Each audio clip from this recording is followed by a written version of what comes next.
Bonjour Laurine, vous vivez actuellement en Béarn et vous êtes ce qu'on appelle une graphiste illustratrice. Expliquez-nous un peu votre parcours personnel. Eh bien, pour mon parcours professionnel et personnel, j'ai fait pas mal d'écoles, voilà, jusqu'au lycée, jusqu'au bac. J'ai fait alors pour le bac, j'ai fait un bac graphisme, communication visuelle sur Pau, et ensuite j'ai fait 1 an à Paris. Alors après j'ai continué mes années sur Bordeaux, où j'ai eu un bachelor art graphique, option illustration. Voilà. Je travaillais en parallèle avec des enfants en situation de handicap. Votre travail est en effet très singulier et c'est ce qui en fait en grande partie l'intérêt. Pourriez-vous nous expliciter les techniques que vous employez pour ce travail? Alors, pour ce qui concerne des techniques, j'essaye de toucher absolument à tout. Tout ce que je peux, tout ce que je vois qui pourrait me plaire. J'ai pas un style particulier, une technique particulière.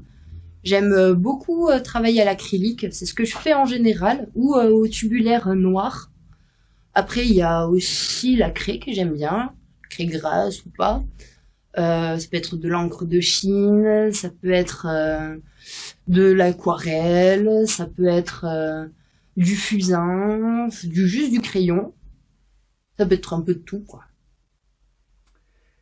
Alors les techniques c'est une chose, mais ça ne suffit pas. Encore faut-il avoir ce qu'on appelle des inspirations.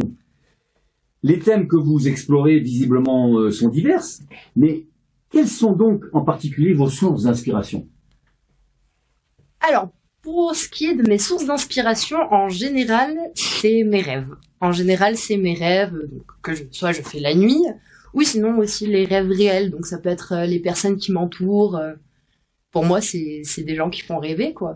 Donc, ouais, voilà. Alors, les sources d'inspiration, c'est une chose, mais il y a forcément un moment où il faut s'attacher à un sujet. Alors, comment choisissez-vous les sujets que vous traitez? Alors, pour ce qui est des sujets, en général, c'est des émotions que j'ai besoin de mettre sur papier, ou des sensations.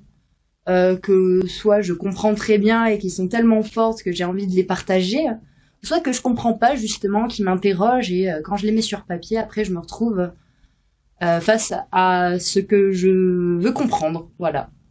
C'est des réponses, c'est des questions-réponses. Nous arrivons malheureusement à une dernière question, parce qu'il faut faire court quand même, et je ne peux pas m'empêcher de vous la poser, mais pourquoi produisez-vous? Qu'est-ce que vous voulez nous montrer? Alors, pourquoi je fais de la peinture, du dessin?